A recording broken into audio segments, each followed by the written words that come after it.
दोस्तों नमस्कार। आज का वीडियो म्यूचुअल फंड के बारे में है। अगर आप म्यूचुअल फंड को लेके अगर आपके मन में कुछ सवाल हैं और आप जानना चाहते हैं कि म्यूचुअल फंड क्या होता है, ये कैसे काम करती है, इसके फ़ायदे क्या हैं, नुकसान क्या हैं, और अगर आप अपना म्यूचुअल फंड इन्वेस्टमेंट का जर्नी शुरू करना चाहते हैं to attain your financial freedom, तो आज का वीडियो काफ़ी एजुकेशनल और काफ़ी इन्फॉर्मेटिव होने वाला है। और इस वीडियो को अगर आप अंत तक देखेंगे तो आई एम श्योर आपको काफ़ी क्लैरिटी मिलेगी म्यूचुअल फंड को लेके। बट बिफोर वी स्टार्ट, उसके पहले थोड़ा सा बेसिक फंडामेंटल जानने का कोशिश करते हैं कि सेविंग एंड इन्वेस्टिंग का बेसिक क्या होता है। तो दोस्तों, हम पैसा क्यों सेव करते हैं? नेचुरली हम पैसा इसलिए सेव करते हैं ताकि हमारे फ्यूचर के जो भी हमारे रिक्वायरमेंट्स होंगे, फॉर एग्जांपल आपको कार खरीदनी है, आपको घर खरीदना है, अपने बच्चे का एजुकेशन को टेक केयर करना है, या अपने बच्चे को फॉरेन भेजना है पढ़ाई के लिए। सो बेसिक ये है कि हम लोग पैसा इसलिए सेव करते हैं ताकि हमारे फ्यूचर में जब हमको उस पैसे की ज़रूरत पड़े तो उस पैसे को हम सही तरीके से यूज़ कर सकें। नाउ, अभी जो पैसा मंथली आप मान लो, आप जो भी जॉब कर रहे हो, जो भी बिजनेस कर रहे हो, जो भी कुछ कर रहे हैं, आप करने के बाद जो भी पैसे आपके पास बचते हैं, उस पैसे को आप क्या कर सकते हैं? उस पैसे को नेचुरली आपको इन्वेस्ट करना होगा, क्योंकि अगर आप पैसे को इन्वेस्ट नहीं करेंगे, कैश तो आप अपने पास रख नहीं सकते। अगर आप कैश अपने पास रखेंगे तो पैसा आपका जहाँ था वहीं रहेगा। मतलब ये कि अगर आपने 100 रुपया कैश अलमीरा में बंद करके रख दिया तो 100 साल बाद भी वो 100 रुपया ही रहेगा, राइट? इससे नुकसान क्या होगा कि जब आप फ्यूचर में देखने जाएंगे, पता चला आज अगर दूध आपको 40 रुपये लीटर मिल रहा है, 10 साल के बाद देखेंगे तो 7% के हिसाब से 70 रुपये वो बढ़ने वाला है, वो 100 रुपये लीटर दूध हो जाएगा, राइट? तो अभी जो पैसा हम 1 लीटर दूध खरीदने के लिए, अगर आज मेरा 60 रुपये लग रहा है, तो इन्फ्लेशन बढ़ेगा, उसके हिसाब से आपके पैसे का वैल्यू गिरता है। तो सीधी सी बात यह है कि जब आपका पैसा का वैल्यू गिर रहा है, अगर आप कैश रखेंगे तो हमको करना क्या होता है कि हम उस पैसे को इन्वेस्ट करते हैं।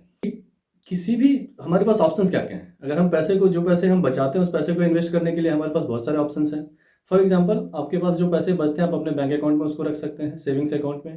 कैश विड्रॉ करके घर में रखेंगे तो वो तो एकदम से बैड आइडिया है, बिकॉज आपका नुकसान होगा, उसमें पैसा आपका ग्रो नहीं होगा। तो आप अपने सेविंग्स बैंक अकाउंट में रख सकते हैं। उसका टर्म डिपॉजिट जैसे होता है वो एफडी कर सकते हैं, फिक्स डिपॉजिट, या रिकरिंग डिपॉजिट आप कर सकते हैं, जिसमें हर मंथ जो भी सेव हो रहा है वो एक रिकरिंग अकाउंट में आपका जमा होते जा रहा है। या आप क्या कर सकते हैं, ज्वेलरी खरीद सकते हैं, गोल्ड में इन्वेस्टमेंट कर सकते हैं, या फिर आप प्रॉपर्टी खरीद सकते हैं। So these are the asset class basically, right, जिसमें हम लोग पैसे को इन्वेस्ट करते हैं ताकि हमारा पैसा, जो इन्फ्लेशन का जो महंगाई दर जो होता है, जो इन्फ्लेशन का रेट है, वो ऑन एन एवरेज 5 से 7% रहता है अभी अपने इंडिया में। तो ये 7% से जब तक मेरा पैसा ज़्यादा ग्रो नहीं होगा तब तक मेरा पैसा एक्चुअली ग्रो नहीं हो रहा है टेक्निकली, राइट? क्योंकि जो चीज़ आज मैं जितने पैसे में खरीद रहा हूँ, हर साल वो बढ़ेगा, उसका प्राइस हर साल बढ़ने वाला है। तो मेरा पैसा नेचुरली उसी हिसाब से ग्रो करना चाहिए। ग्रोइंग मतलब it has to beat the inflation. जो महंगाई का दर है उससे ज़्यादा रिटर्न जब तक आपका पैसा आपको लाके नहीं दे रहा है, तब तक आपका पैसा एक्चुअली ग्रो नहीं कर रहा है टेक्निकली, राइट? तो जिस तरह से ये सब सारे ऑप्शंस हैं इन्वेस्टमेंट के, उसी तरह से स्टॉक्स हैं, जो आप स्टॉक मार्केट का नाम सुनते हैं, जो मार्केट में लोग इन्वेस्ट करते हैं। अभी अगर आप देखेंगे तो जितने सारे एसेट क्लास हम लोग बात कर रहे हैं, savings account, fix deposit, recurring deposit, real estate, gold, silver, तो ये जितने सारे एसेट के क्लास हैं, इस सारे एसेट के क्लास में आप देखोगे तो सबका अपना अपना बेनिफिट है, अपना अपना डिसएडवांटेज है, अपना अपना एडवांटेज है, राइट? सो इन सारे एसेट क्लासों को जब आप कंपेयर करेंगे तो उसमें इक्विटी भी एक एसेट क्लास है, जहाँ पे आप मार्केट में जो लोग शेयर खरीदते हैं कंपनीज के और उसको इन्वेस्ट करके रखते हैं लंबे समय के लिए, फिर उसमें से पैसे कमाते हैं। तो मार्केट लिंक जो स्कीम्स हैं, जैसे शेयर हो गए, म्यूचुअल फंड हो गए, उस तरीके से, तो वहाँ पे रिटर्न कंपेरेटिवली थोड़ा ज़्यादा मिलता है। सो अभी आप देखिए कि जो भी इन्वेस्टमेंट टूल्स हैं हमारे पास, जो भी इन्वेस्टमेंट के ऑप्शंस हमारे पास उपलब्ध हैं, उसमें 3 चीज़ होते हैं। पहला होता है रिटर्न, दूसरा होता है रिस्क, एंड तीसरा होता है टेन्योर, टाइम। जैसे फॉर एग्जांपल, अगर आप फिक्स डिपॉजिट करते हैं, आप अगर अपने पैसे को सेविंग्स अकाउंट में रखते हैं, तो सबसे सेफेस्ट जगह है वो रखने के लिए। सेफेस्ट इन द सेंस कि वहाँ पे कोई रिस्क नहीं है, आपको 4% का रिटर्न हर साल मिलने वाला है। फिक्स डिपॉजिट करेंगे, अगेन आपको 4 से 6% का रिटर्न मिलेगा, बहुत ज़्यादा कोई रिस्क नहीं है।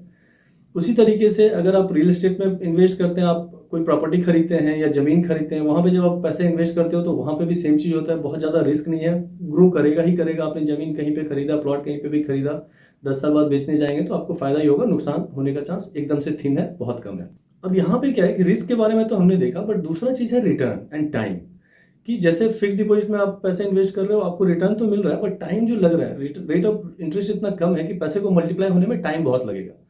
तो इन सब सारे चीज़ों को जब आप ध्यान देंगे तो उसी तरह से इक्विटी मार्केट में क्या होता है, जब आप पैसे वहाँ पे इन्वेस्ट करते हैं तो मोस्ट वहाँ पे रिस्क बहुत ज़्यादा होता है, राइट? क्योंकि कंपनी कुछ भी हो सकता है, मार्केट क्रैश हो सकता है, आपके पैसे डूब सकते हैं, लेकिन वहाँ पे रिवॉर्ड भी बहुत हाई होता है। अगर पैसे ग्रो होना शुरू करेंगे तो पता चला कि आपका 6 महीने में या साल भर में पैसा आपका डबल हो गया, शेयर का दाम इतना ज़्यादा बढ़ गया। तो ये हमको समझने का ज़रूरत होता है कि जो हमको रिटर्न मिलने वाला है उसके हिसाब से मेरा रिस्क क्या है। एंड तीसरा चीज़ है टाइम, नेचुरली कि मेरा 10 साल में पैसा डबल हो रहा है या 6 साल में डबल हो रहा है या 4 साल में डबल हो रहा है। अब म्यूचुअल फंड क्या है, इन सारी चीज़ों का म्यूचुअल फंड से क्या लेना देना है। म्यूचुअल फंड ऐसा ही एक टूल है, जैसे बाकी इन्वेस्टमेंट के ऑप्शंस है वैसे म्यूचुअल फंड बेसिकली क्या होता है कि एसेट मैनेजमेंट कंपनीज है, जैसे बैंक होते हैं वैसे एसेट मैनेजमेंट कंपनीज हैं, उनके पास एक्सपर्ट्स होते हैं। वो बोलते हैं बॉस आप मेरे को आपका पैसा दो, मैं उस पैसे को मार्केट में इन्वेस्ट करूंगा या और भी एसेट क्लासेस में इन्वेस्ट करूंगा, उससे जो रिटर्न मिलेगा वो फिर मैं वापस आपको दे दूंगा। तो म्यूचुअल फंड मतलब ऐसा फंड जहाँ पे हमारे और आपके जैसे लोग अपने सेव किए हुए पैसे को वहाँ पे उनको देते हैं, उनको बोलते हैं बॉस हमें मार्केट का बहुत ज़्यादा आइडिया नहीं है, हम नहीं जानते कि इस पैसे को कहाँ पे डालने से मेरा कितना ग्रोथ होगा, तो ये पैसा मैं आपको दे रहा हूँ, आप इस पैसे को सही जगह पे सही तरीके से इन्वेस्ट करिए और मुझे ज़्यादा से ज़्यादा रिटर्न कमा के दीजिए। ठीक है, सो मोटा मोटा देखेंगे तो म्यूचुअल फंड बेसिकली एक इन्वेस्टमेंट टूल है जहाँ पे आपके पैसे को एक फंड हाउस, म्यूचुअल फंड के जो एसेट मैनेजमेंट कंपनीज होती हैं जैसे HDFC है या SBI है या निपॉन है, बहुत सारी कंपनीज हैं ऐसे, तो वो कंपनीज वहाँ पे एक्सपर्ट लोग बैठे हुए हैं जिनका काम सिर्फ मार्केट में सही अपॉर्चुनिटी को देख के पैसे को इन्वेस्ट करना है और इन्वेस्ट करके ज़्यादा से ज़्यादा रिटर्न अटेन करना उनका गोल होता है, राइट। वो उसी के लिए एक्सपर्टाइज उनका वही है। अभी म्यूचुअल फंड में बहुत सारे टाइप्स के, बहुत सारे, there are so many types of mutual fund, बहुत सारे टाइप होते हैं। ब्रॉडली देखेंगे तो 3 होते हैं। एक इक्विटी फंड होता है जिसमें आपका मेजर इन्वेस्टमेंट इक्विटी मार्केट से लिंक्ड कंपनीज में होता है। डेट फंड होता है जो डेट मार्केट में आपका पैसा लगता है। हाइब्रिड फंड होता है जिसमें डेट एंड इक्विटी दोनों का एक रेशियो रहता है, 70% 30% ऐसा कुछ एक रेशियो रहता है उनका। सो ये 3 टाइप के, मोटा मोटा ये 3 टाइप के म्यूचुअल फंड्स होते हैं। इसके अलावा क्या होता है कि अभी बहुत सारी कंपनी जैसे सेक्टोरियल फंड निकालती है। सेक्टोरियल फंड होता है जिसमें हम लोग सिर्फ एक पर्टिकुलर सेक्टर में वो इन्वेस्टमेंट होता है, जैसे इंफ्रा फंड, तो इंफ्रा से रिलेटेड जो इन्वेस्टमेंट है वहीं पे वो कंपनीज है वहाँ पे वो इन्वेस्ट होगा। या फार्मा फंड है तो जो फार्मा की लीडिंग कंपनीज है वहाँ पे इन्वेस्टमेंट होगा।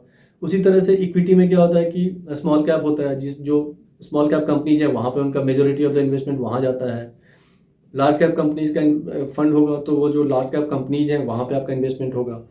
तो इस तरीके से ये होता है कि आप जो पैसे डाल रहे हैं वो डिपेंडिंग ऑन कि कौन सा फंड है उसके हिसाब से वो लोग डिसाइड करते हैं, फंड मैनेजर, कि मेरे को ये पैसे कहाँ पे इन्वेस्ट करने से मेरे को ज़्यादा से ज़्यादा रिटर्न मिले। म्यूचुअल फंड का एडवांटेज क्या है? नेचुरली अगर आप जो एसेट क्लास हम लोग बात किए, सेविंग्स, FD, ये सब जितने भी एसेट क्लास हैं, इसमें ग्रोथ उतना ज़्यादा नहीं होता है। अगर आपको लॉन्ग टर्म प्लान है आपका 6 साल 7 साल या उससे ज़्यादा, तो इक्विटी एंड म्यूचुअल फंड ये प्रोबेबली आपको सबसे ज़्यादा रिटर्न लाके देगा। नाउ इक्विटी में रिस्क क्या है कि आपको पता नहीं है, सिंस आप जानते नहीं है कि पैसा किस कंपनी में किस समय पे कैसे लगाना है, कितना टाइम रखना है, कब बेचना है, कब खरीदना है, इन सब सारे चीज़ों को आपको अनुभव नहीं है।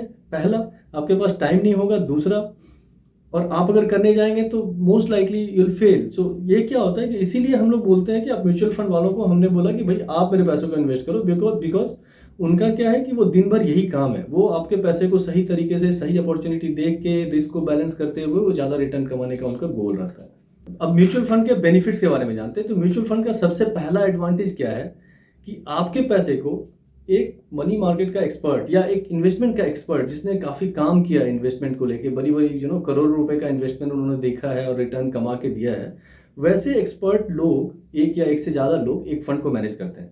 तो वो आपके फंड को जब मैनेज करते हैं तो you can be kind of you get that assurance कि चलो भाई मुझे नहीं पता है कि मार्केट में कहाँ पैसा लगाना, बट इनको पता है और वो सही जगह पैसा लगा के मेरे को पैसा वापस कमा के देंगे। तो ये सबसे पहला बेनिफिट है। दूसरा बेनिफिट क्या है कि वहाँ पे डाइवर्सिफिकेशन होता है। डाइवर्सिफिकेशन का मतलब क्या बोलते हैं ना कि आप सारा अंडा एक बास्केट में मत रखो, क्योंकि एक सड़ा हुआ अंडा पूरे बास्केट को बिगाड़ सकता है। एग्जैक्टली सेम चीज़ वहाँ पे होता है। वहाँ पे क्या है कि आपके पास ये ऑप्शन होता है, आप ये चूज कर सकते हैं कि भैया मेरा पैसा आप कहाँ पे इन्वेस्ट करेंगे। आपको अगर आपका जैसे आपने देखा कि जितना रिस्क आप लेंगे उतना ज़्यादा रिटर्न आपको मिल सकता है, तो आपने बोला कि मेरा पैसा इक्विटीज़ में लगाइए आप, मुझे वहीं पे सबसे ज़्यादा रिटर्न मिलने का चांस है तो मैं इक्विटी में अपना पैसा इन्वेस्ट करूँगा। या आपने कहा नहीं मैं ज़्यादा रिस्क नहीं लेना चाहता हूँ, 7% 8% अगर मेरे को मिलता है आई एम हैप्पी, तो आपने वो फिर आप डेट फंड चूज करेंगे। तो ऐसे करके उनके पास बहुत सारे फंड के टाइप्स होते हैं। एसेट क्लास के हिसाब से फंड टाइप होता है बेसिकली, जिसमें एक डेट टाइप होता है, इक्विटी होता है, फ्लेक्सी कैप होता है, हाइब्रिड फंड होते हैं जिसमें वो लोग एक ही फंड में आपका पैसा 2-3 अलग अलग कैटेगरीज में या एसेट क्लासेस में इन्वेस्ट होते हैं। सो इस तरीके से ये एक बेनिफिट आपको मिल रहा है कि आपका पैसा डाइवर्सिफाइड रहता है।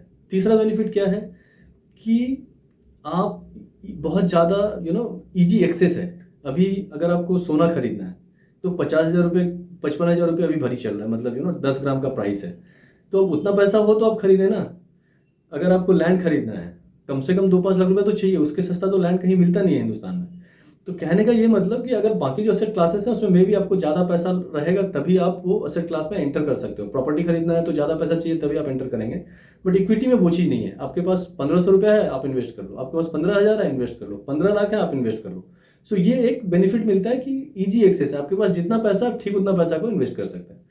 इसके अलावा लिक्विडिटी ईजी है, आप डायरेक्टली ऑनलाइन में जाते हैं, इन्वेस्ट करते हैं, ऑनलाइन में जाते हैं, आप रिटर्न उसको रिडीम कर लेते हैं अपने जो भी आपके पास नया है, तो आपको पैसा वापस मिल जाता है। सो इजी है। म्यूचुअल फंड में इन्वेस्ट, म्यूचुअल फंड जैसे बोलते हैं ना, mutual fund is subject to market risk, तो बहुत रिस्क भी है इसमें, क्योंकि रिटर्न ज़्यादा मिलता है तो नेचुरली रिस्क है। जैसे मैंने शुरू में बताया कि investment is always, it's all about risk and return. अगर रिस्क आपका जो भी एसेट क्लास आपको ज़्यादा रिटर्न देता है उसमें रिस्क भी ज़्यादा होता है।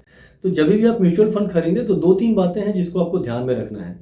सबसे पहला चीज़ कि आप एक्सपेंस रेशियो को समझिए। हर म्यूचुअल फंड में एक एक्सपेंस रेशियो होता है, विच मीन्स कि आप जो पैसे दे रहे हैं इन्वेस्ट होने के बाद आपका खर्चा कितना करता है। मोटा मोटा वो 0.5% से मतलब आधा परसेंट 1% वो डिपेंड करता है, हर म्यूचुअल फंड का अलग रहता है। बहुत ज़्यादा नहीं हो, lower expense ratio is better, उस हिसाब से आपको ध्यान रखना है इस चीज़ का। दूसरा चीज़ ये कि पास्ट परफॉर्मेंस को देख के जब आप इन्वेस्ट कर रहे हैं तो ये ऐसा रिटर्न का कोई गारंटी नहीं होता। म्यूचुअल फंड में क्या है कि एकदम से पास्ट परफॉर्मेंस को देख के आप सेम रिटर्न एक्सपेक्ट मत करिए, बहुत बार वो नहीं होता है प्रैक्टिकली। तो जब भी आपका लॉन्ग टर्म हॉरिजन है, फॉर एग्जांपल आप 10 साल के लिए पैसा इन्वेस्ट कर रहे हैं तो ठीक है, तब आप थोड़ा पास्ट परफॉर्मेंस, तो नेचुरली पास्ट परफॉर्मेंस देखना ही है, बट देखने का मतलब ये नहीं कि कोई फंड पास्ट में अच्छा किया है तो फ्यूचर में भी अच्छा करेगा, वो नहीं देखना है। तो इसी का मतलब ये भी हुआ कि आपको जो भी इन्वेस्टमेंट आप कर रहे हैं उसको रिव्यू भी करना है। जब आप म्यूचुअल फंड खरीदते हैं हर 3 महीने 6 महीने या 6 महीने पे 8 महीने पे आप रिव्यू करिए कि कैसा कर रहा है ये फंड, उस फंड उस कैटेगरीज के जो और फंड्स हैं उसका कैसा परफॉर्मेंस है। तो इन चीज़ों को भी ध्यान देना उतना ही जरूरी है। पास्ट परफॉर्मेंस को देख के आप इन्वेस्टमेंट कभी नहीं करेंगे। आपको ये देखना है कि आपका इन्वेस्टमेंट गोल क्या है, कि आप जो पैसे इन्वेस्ट कर रहे हैं वो कितने टाइम के लिए इन्वेस्ट कर रहे हैं। अभी हम लोग जानने का ये कोशिश करते हैं कि म्यूचुअल फंड में इन्वेस्टमेंट कैसे करें। ठीक है, अभी म्यूचुअल फंड में जब भी हम लोग इन्वेस्टमेंट का बात करते हैं देयर आर 2 वेज। सो पहला तो ये होता है कि आप SIP के थ्रू से म्यूचुअल फंड में एंटर कर सकते हैं। मतलब ये कि एक सिस्टमेटिक इन्वेस्टमेंट आपका रहेगा कि हर महीने एक पर्टिकुलर डेट को एक पर्टिकुलर अमाउंट एक पर्टिकुलर म्यूचुअल फंड में इन्वेस्ट हो जाएगा। दूसरा ऑप्शन है कि आप लमसम इन्वेस्ट करेंगे, आपके पास कहीं से आपको बोनस मिला, आपके पास कोई सेविंग्स आ गया, आपके पास कहीं एक्स्ट्रा इनकम आ गया, आप उस पैसे को सीधे उस फंड में इन्वेस्ट कर सकते हो। ये वन टाइम इन्वेस्टमेंट हुआ कि आपने एक बार इन्वेस्ट कर दिया, अभी वो पैसे पड़े हुए वहाँ पे, आपको उस पैसे के अगेंस्ट में नैब मिल गया, जो नैब आप रखे हुए हैं, जैसे जैसे नैब ग्रो होगा आपका पैसा भी ग्रो हो रहा है। दूसरा चीज, एक और चीज आपको ध्यान रखना है, जब भी आप पैसे जब आप म्यूचुअल फंड करने जाते हैं तो वहाँ 2 ऑप्शन आते हैं, एक होता है ग्रोथ ऑप्शन, एक होता है डिविडेंड ऑप्शन। ग्रोथ ऑप्शन का मतलब ये हुआ, डिविडेंड ऑप्शन का मतलब ये हुआ कि जो आप इन्वेस्ट कर रहे हो तो म्यूचुअल फंड कंपनी बहुत बार आपको डिविडेंड देती है फंड, तो वो डिविडेंड आपको एज अ कैश आपके पास आपके घर में आ जाएगा, लाइक आपके बैंक अकाउंट में आ जाएगा। जब आप ग्रोथ ऑप्शन लेते हो तो क्या होता है कि जो डिविडेंड मिला वो ऑटोमेटिकली फिर इन्वेस्ट हो जाता है। सो मान लीजिए अगर 100 रुपये का इन्वेस्टमेंट है और 5 रुपये डिविडेंड मिल रहा है, वो 5 रुपया भी इन्वेस्ट हो जाता है, आपका टोटल इन्वेस्टमेंट फिर 105 रुपया हो गया। तो ये बेनिफिट है ग्रोथ ऑप्शन का। तो ये हमेशा एडवाइजेबल है कि अगर आप इन्वेस्ट कर रहे हैं तो आप ग्रोथ ऑप्शन चुनें, इसमें आपको एक बेनिफिट मिलता है। दूसरा एक इंपॉर्टेंट चीज जानने वाला है वो है डायरेक्ट प्लान। सो कोई भी म्यूचुअल फंड आप देखेंगे नॉर्मली वहाँ दो रहता है, एक होता है डायरेक्ट प्लान, एक होता है किसी एजेंट के थ्रू या डिस्ट्रीब्यूटर के थ्रू जब आप म्यूचुअल फंड खरीदते हैं तो वो इनडायरेक्ट हुआ। मतलब क्या कि जैसे आप इंश्योरेंस खरीदते हैं तो क्या होता है कि जब आप इंश्योरेंस खुद इंश्योरर के वेबसाइट पे जाके जब आप खुद टर्म प्लान खरीद रहे हो तो आप डायरेक्टली इंश्योरर से खरीद रहे हो। अगर आप ब्रोकर के थ्रू से या एजेंट के थ्रू से खरीदते हैं तो आपको एक सर्टेन अमाउंट, वो कम हो सकता है या जो भी अमाउंट, आपको एज अ कमीशन पे करना होता है। तो एक्जैक्टली सेम चीज़ यहाँ पे भी होता है। सो आप अपने बैंक के थ्रू से जब करते हैं तो बैंक बिकम्स अ ब्रोकर, जो एक थोड़ा सा अमाउंट हर महीने आपके SIP के अमाउंट से या लमसम इन्वेस्टमेंट जो आप कर रहे हो उसके अमाउंट से कटेगा। बट जब आप डायरेक्ट करते हैं, डायरेक्ट प्लान का बेनिफिट ये है कि आप डायरेक्टली पे करते हो, वो पैसा इन्वेस्ट हो जाता है, बीच में कोई ब्रोकर नहीं है, तो आपका इन्वेस्टमेंट का वैल्यू बढ़ता है। नॉर्मली आप जब देखेंगे, कंपेयर करके आप जब देखोगे तो 2 देखेंगे किसी भी म्यूचुअल फंड के, SBI for example SBI small cap direct, SBI small cap growth, दोनों को जब आप देखेंगे डायरेक्ट वाला प्लान का थोड़ा ज़्यादा रहता है उनका like rate of interest. So this is about it. अगर आपको ये वीडियो पसंद आया हो तो प्लीज़ वीडियो को लाइक कीजिएगा, सब्सक्राइब कीजिएगा चैनल को, और अगर कोई क्वेश्चन हो तो प्लीज़ आप कमेंट बॉक्स में जाइए, वहाँ पे अपने क्वेश्चन को टाइप कीजिए। मैं आपके हर क्वेश्चन को रेडी करने का कोशिश करूँगा, आंसर करने का कोशिश करूँगा। Thank you for watching.